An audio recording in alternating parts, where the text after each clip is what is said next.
തമിഴ്നാട് നിയമസഭാ സമ്മേളനം ഇന്ന് തുടങ്ങാൻ പോകുന്നു. രാവിലെ 10-ന് ഗവർണർ രാജേന്ദ്ര വിശ്വനാഥ് ഹർലേക്കറുടെ നയപ്രഖ്യാപനത്തോടെയാണ് സഭ ആരംഭിക്കുക. സത്യപ്രതിജ്ഞയ്ക്കും വിശ്വാസ വോട്ടെടുപ്പിനും ശേഷം ആദ്യമായാണ് തമിഴ്നാട് നിയമസഭ സമ്മേളിക്കുന്നത്. ക്രമസമാധാന പ്രശ്നങ്ങൾ ഉയർത്തി കറുപ്പ് ബാഡ്ജ് അണിഞ്ഞാണ് DMK MLA മാർ സഭയിലേക്ക് എത്തിയത്. മനേഷ് മൂർത്തി വിവരങ്ങൾ വച്ചിരുന്നു. മനേഷ്, ഇപ്പോഴും ഒരു പ്രോ വിജയ് വികാരം തമിഴ്നാട്ടിലുണ്ട് എന്ന് പറഞ്ഞാൽ പോലും പ്രതിപക്ഷത്തിന് അവിടെ ഉയർത്താൻ എമ്പാടും വിഷയങ്ങൾ, ഒരുപിടി വിഷയങ്ങളുണ്ട്. സഭ കലുഷ സഭയാകും എന്ന കാര്യത്തിൽ തർക്കമുണ്ടോ? Manesh, good morning.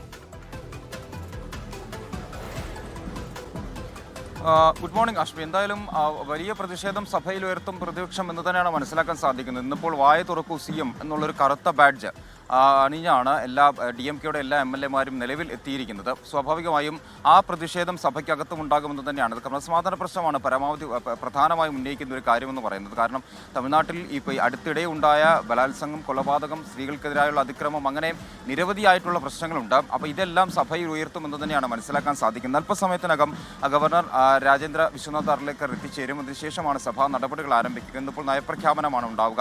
മറ്റൊരു പ്രധാനപ്പെട്ട കാര്യം, സഭ കലുഷിതമാകും എന്ന് പറയുമ്പോൾ തന്നെ മറ്റൊരു പ്രധാനപ്പെട്ട കാര്യം തമിഴ്ത്തായ് വാഴ്ത്തുമായി ബന്ധപ്പെട്ടാണ് ഹാഷ്മി. അതായത് നിലവിൽ ഗവർണർ പങ്കെടുക്കുന്ന പരിപാടികളിലെല്ലാം വന്ദേ മാതരം ആദ്യം പാടണം, അതിനുശേഷം ദേശീയഗാനം, അതിനുശേഷം തമിഴ്ത്തായ് വാഴ്ത്ത്. ആ ഒരു രീതി, ആ ഒരു പാറ്റേൺ ആയിരുന്നു കഴിഞ്ഞ സത്യപ്രതിജ്ഞ ചടങ്ങിലും ഒക്കെ നടന്നത്.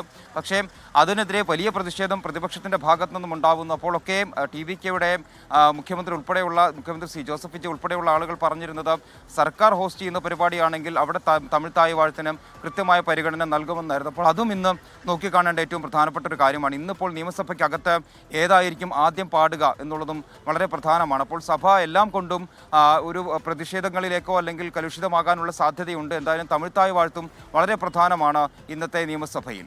ഹാഷ്മി. ഓക്കെ, മനേഷ് മൂർത്തിയാണ് ആ വാർത്തയുടെ വിവരങ്ങൾ.